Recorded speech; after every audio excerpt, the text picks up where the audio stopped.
नमस्कार दोस्तों, सबसे पहले हम आपको कांग्रेचुलेट करना चाहेंगे कि आप संस्कृत सीखने के लिए इंटरेस्टेड हैं। दोस्तों, आज के इस वीडियो में हम संस्कृत के पुष्प यानी कि फूल शब्द रूप को पढ़ना, लिखना तथा याद करना बहुत ही आसानी से सीखने वाले हैं। यहाँ आप देख रहे हैं कि हमने साथ में कारक चिन्ह को भी लिख रखा है।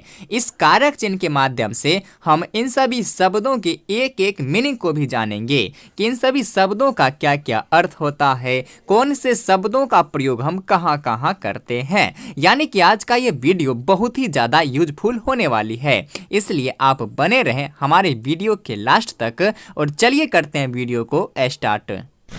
सबसे पहले दोस्तों, अब हम इस पुष्प शब्द का रूप लिखते कैसे हैं ये समझिए। बिल्कुल सिंपल है दोस्तों, ये पुष्प शब्द पुल्लिंग यानी कि नपुंसक लिंग शब्द है। जब नपुंसक लिंग शब्द है तो इसका रूप कैसे चलेगा, तो फल शब्द के समान ही चलेगा। यानी कि फल के स्थान पर हम पुष्प शब्द को रखेंगे और सेम टू सेम फल शब्द के समान इसका रूप हम चलाएंगे। जैसे फल शब्द में हम प्रथमा तथा द्वितीया विभक्ति सेम ही लिखते हैं। कैसे लिखते हैं? फलम फले फलानी, फलम फले फलानी। तो यहाँ हमें पुष्प शब्द का रूप लिखना है तो हम फल के स्थान पर पुष्प कर देंगे, तो हो जाएगा पुष्पम पुष्पे पुष्पानि, पुष्पम पुष्पे पुष्पानि। इसी प्रकार से तृतीया विभक्ति में हम फल शब्द का रूप लिखते हैं फलेन फलाभ्याम फलः, तो हम यहाँ पुष्प कर देंगे फल के स्थान पर, तो हो जाएगा पुष्पेन पुष्पाभ्याम पुष्पः।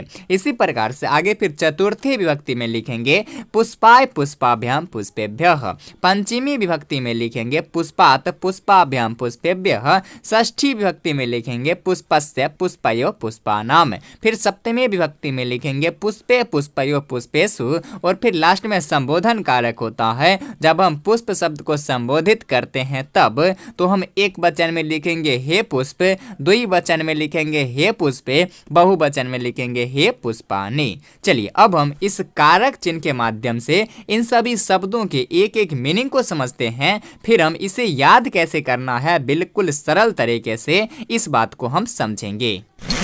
अब दोस्तों, आप इस कारक चिन्ह को तो समझते ही होंगे कि प्रथमा होता है कर्ता का ने कारक चिन्ह, द्वितीया होता है कर्म को, तृतीया होता है करण से या फिर द्वारा, चतुर्थी होता है संप्रदान कारक, इसका कारक चिन्ह होता है को या फिर के लिए। फिर पंचमी होता है अपादान कारक, इसका कारक चिन्ह होता है से। फिर षष्ठी विभक्ति होता है संबंध कारक, इसका कारक चिन्ह होता है का के की या फिर रारे री भी होता है। फिर सप्तमी विभक्ति होता है अधिकरण कारक, इसका कारक चिन्ह होता है में या फिर पर। इसी प्रकार से संबोधन कारक होता है, इसका कारक चिन्ह होता है हे, अरे या फिर अजी भी होता है। चलिए अब हम इसी कारक चिन्ह के माध्यम से इन सभी शब्दों के एक एक हिंदी मीनिंग को निकालते हैं। देखिए अब इसके लिए हमें ज्यादा कुछ नहीं करना है, बस यहाँ जो ये कारक चिन्ह दिख रहा है ने, को, से द्वारा, इस कारक चिन्ह को हम इन सभी शब्दों के अंत में ऐड करते चलेंगे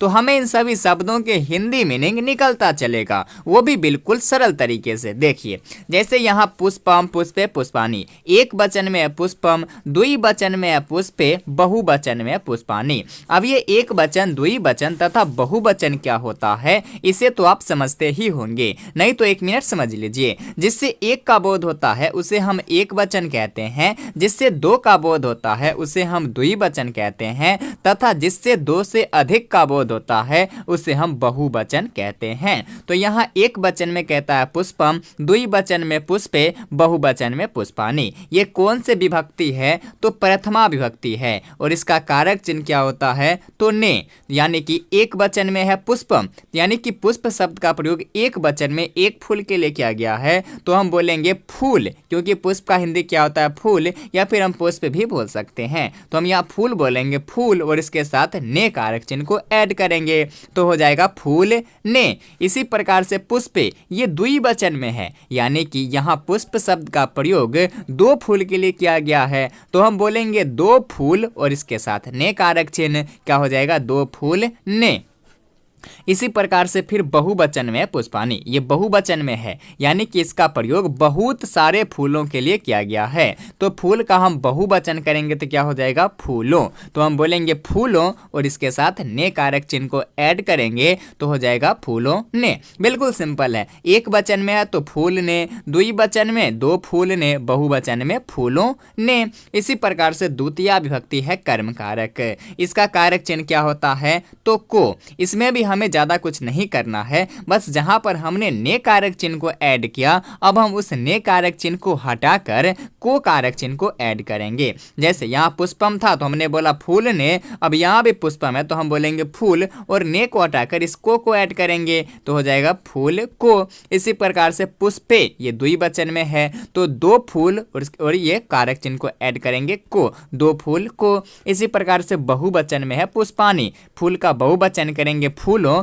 और ये को कारक चिन्ह को ऐड करेंगे फूलों को। इसी प्रकार से फिर तृतीया विभक्ति है करण कारक, इसका कारक चिन्ह होता है से या फिर द्वारा। जैसे एक वचन में है पुष्पेन तो हम बोलेंगे फूल से या फिर फूल के द्वारा। फिर है पुष्पाभ्याम, ये द्विवचन में है तो बोलेंगे दो फूल से या फिर दो फूल के द्वारा।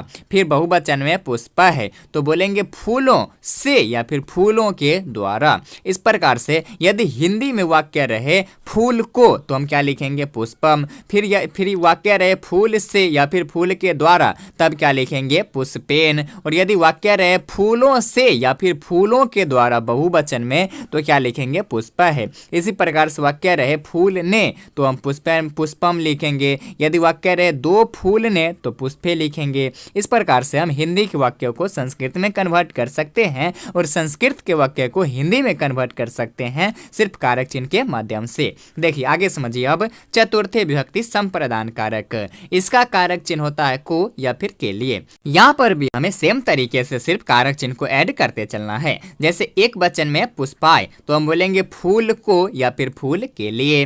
फिर द्विवचन में पुष्पाभ्याम तो बोलेंगे दो फूल को या फिर दो फूल के लिए। फिर बहुवचन में पुष्पेभ्यः तो बोलेंगे फूलों को या फिर फूलों के लिए। फिर पंचमी विभक्ति है अपादान कारक, इसका कारक चिन्ह क्या होता है तो से। जैसे एक वचन में है पुष्पात तो बोलेंगे फूल से। फिर द्विवचन में पुष्पाभ्याम, द्विवचन में तो बोलेंगे दो फूल और इसके साथ से ऐड करेंगे दो फूल से। फिर बहुवचन में पुष्पेभ्यः तो बोलेंगे फूलों से। फिर षष्ठी विभक्ति है संबंध कारक, जब हम फूल का संबंध किसी से बताते हैं तब इसका कारक चिन्ह क्या होता है तो काके की या फिर रा रेढ़ी भी होता है। जैसे एक वचन में पुष्पस्य तो फूल का या फिर फूल की। फिर द्विवचन में पुष्पयोः दो फूल का या फिर दो फूल की। फिर बहुवचन में पुष्पा नाम, बहुवचन में है तो बोलेंगे फूलों के। इसी प्रकार से सप्तमी विभक्ति है अधिकरण कारक, इसका कारक चिन्ह होता है में या फिर पर। जैसे एक वचन में पुष्पे तो बोलेंगे फूल में या फिर फूल पर। द्विवचन में पुष्पयोः, द्विवचन में तो दो फूल में या फिर दो फूल पर। बहुवचन में पुष्पेषु तो बोलेंगे फूलों में या फिर फूलों पर। फिर संबोधन कारक है, जब हम पुष्प यानी कि फूल शब्द को संबोधित करेंगे तब। यदि हम एक फूल को संबोधित करेंगे तो बोलेंगे हे पुष्प, यदि हम दो फूल को संबोधित करेंगे तो बोलेंगे हे पुष्पे, और यदि हम बहुत सारे पुष्प को संबोधित करेंगे तो बोलेंगे हे पुष्पाणि। इस प्रकार से हम कारक चिन्ह को लिखकर बहुत ही आसानी से इसके हिंदी मीनिंग को समझ सकते हैं। चलिए ये तो हमने कारक चिन्ह के माध्यम से समझा, अब एक बार हम बिना कारक चिन्ह का अभ्यास करते हैं। देखिए जैसे पुष्पम फूल ने, पुष्पे दो फूल ने, पुष्पाणि फूलों ने। पुष्पम फूल को, पुष्पे दो फूल को, पुष्पाणि फूलों को। पुष्पेन फूल से या फिर फूल के द्वारा। पुष्पाभ्याम दो फूल से या फिर दो फूल के द्वारा।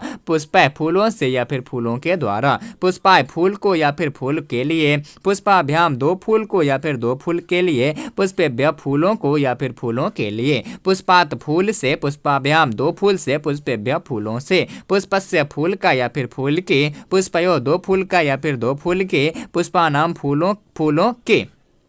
फिर सप्तमी विभक्ति है अधिकरण कारक, जैसे पुष्पे फूल में या फिर फूल पर, पुष्पयोः दो फूल में या फिर दो फूल पर, पुष्पेषु फूलों में या फिर फूलों पर। फिर संबोधन कारक है, यदि एक फूल को संबोधित करेंगे तब हे पुष्प, यदि दो फूल को संबोधित करेंगे तो हे पुष्पे, और यदि बहुत सारे पुष्प को संबोधित करेंगे तो हे पुष्पाणि। इस प्रकार से हम इसके मीनिंग को बहुत ही आसानी से समझ सकते हैं। चलिए अब इसे याद कैसे करना है इसे समझिए। अब दोस्तों इसे याद तो आपको रट कर ही करना है, लेकिन रटने का भी सही तरीका पता होना चाहिए। हम जानते हैं आप लोग ऐसे पढ़ते हैं, प्रथमा पुष्पम पुष्पे पुष्पाणि। इस प्रकार से आपको बिल्कुल भी नहीं पढ़ना है। सबसे पहले तो आपको इन सभी विभक्तियों को छोड़ ही देना है। ऊपर ये एक वचन, द्विवचन, बहुवचन, इसे भी छोड़ देना है। ये बाद में ऑटोमेटिक ही सेट हो जाएगा कि प्रथमा विभक्ति कौन सा है, द्वितीय विभक्ति कौन सा है। आपको सिर्फ इन 3 लाइन को ही पढ़ना है, वो भी इन तीनों शब्दों को अलग अलग ना बोलकर तीनों शब्दों को एक ही साथ बोलेंगे। फिर सांस लेंगे, फिर अगले इन 3 शब्दों को एक साथ बोलेंगे, फिर सांस लेंगे, फिर अगले इन 3 शब्दों को एक साथ बोलेंगे। यकीन मानिए यदि आप इस प्रकार से पढ़ते हैं तो 5 मिनट के अंदर ही बहुत ही आसानी से ये शब्द रूप आपको याद हो जाएगा। देखिए एक बार कैसे पढ़ते हैं। पुष्पम पुष्पे पुष्पाणि, तीनों शब्दों को एक साथ बोलेंगे, फिर सांस लेंगे, फिर आगे बोलेंगे पुष्पम पुष्पे पुष्पाणि, फिर सांस लेके आगे बोलेंगे पुष्पेन पुष्पाभ्याम पुष्प है, इसी प्रकार से आगे बोलेंगे, फिर पुष्पाय पुष्पाभ्याम पुष्पेभ्यः, पुष्पात् पुष्पाभ्याम पुष्पेभ्यः, पुष्पस्य पुष्पयो पुष्पानाम, पुष्पे पुष्पयो पुष्पेषु हे पुष्प हे पुष्पे हे पुष्पाणि। इस प्रकार से आपको 3-3 शब्दों को एक साथ करके बोलना है। एक बार फिर से देखिए, पुष्पम पुष्पे पुष्पाणि, पुष्पम पुष्पे पुष्पाणि, पुष्पेन पुष्पाभ्याम पुष्पाय, पुष्पाय पुष्पाभ्याम पुष्पेभ्यः, पुष्पात् पुष्पाभ्याम पुष्पेभ्यः, पुष्पस्य पुष्पयो पुष्पानाम, पुष्पे पुष्पयो पुष्पेषु हे पुष्पे हे पुष्पाणि। इस प्रकार से आपको पढ़ना है। ऑटोमेटिक ही आपका स्पीड बढ़ता चलेगा। फिर आप ऐसे पढ़ना स्टार्ट कर दोगे, पुष्पम पुष्पे पुष्पाणि, पुष्पम पुष्पे पुष्पाणि, पुष्पेन पुष्पाभ्याम पुष्पे, पुष्पाय पुष्पाभ्याम पुष्पेभ्यः, पुष्पात् पुष्पाभ्याम पुष्पेभ्यः, पुष्पस्य पुष्पयो पुष्पानाम, पुष्पे पुष्पयो पुष्पेषु हे पुष्पे हे पुष्पाणि। इस प्रकार से आपकी स्पीड हो जाएगी, लेकिन पहले आपको आराम से ही पढ़ना है। पुष्पम पुष्पे पुष्पाणि, पुष्पम पुष्पे पुष्पाणि, पुष्पेन पुष्पाभ्याम पुष्पः, पुष्पाय पुष्पाभ्याम पुष्पेभ्यः, पुष्पात् पुष्पाभ्याम पुष्पेभ्यः, पुष्पस्य पुष्पयो पुष्पानाम, पुष्पे पुष्पयो पुष्पेषु हे पुष्पे हे पुष्पाणि। तो दोस्तों आशा करता हूँ कि ये पुष्प शब्द रूप आपको अच्छी तरह से याद भी हो गया होगा, साथ ही इसके मीनिंग आपको समझ में भी आ गया होगा। यदि आप ऐसे ही संस्कृत से रिलेटेड और भी वीडियो देखना चाहते हैं तो प्लीज आप हमारे चैनल को सब्सक्राइब जरूर करें। धन्यवाद।